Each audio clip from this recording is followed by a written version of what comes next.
Kana bang inigsulod na ako, ganahan ako, inigampo na to, maghilom ra. Silence is prayer. So gusto ko nga makigistorya mo sa Ginoo sa pila ka minutos. Pero I appreciate katong mga estudyante nga mag-Our Father. Kabalo ba mo nga ang Our Father is a complete prayer. Naanatanan niya, deliver us from every evil, so protection.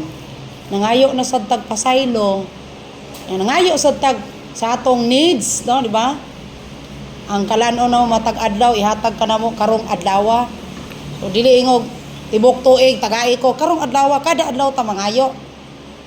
Unya ang problema lang nato kay dili nato i-pray sa atong kasing-kasing, no?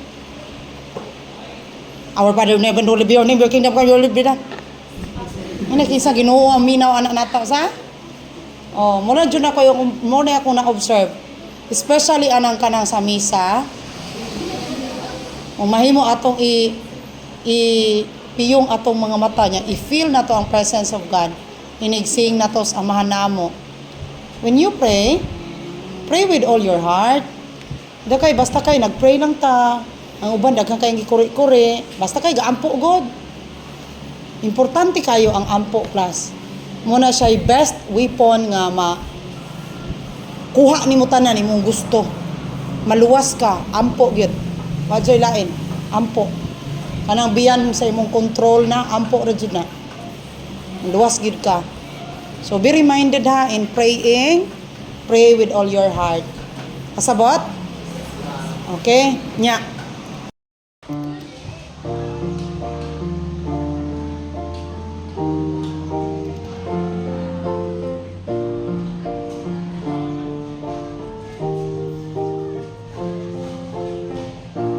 Our Father, who art in heaven, hallowed be thy name.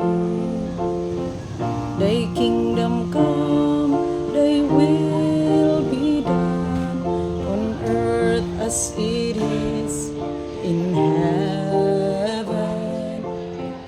Give us this day our daily bread, and forgive us our trespasses,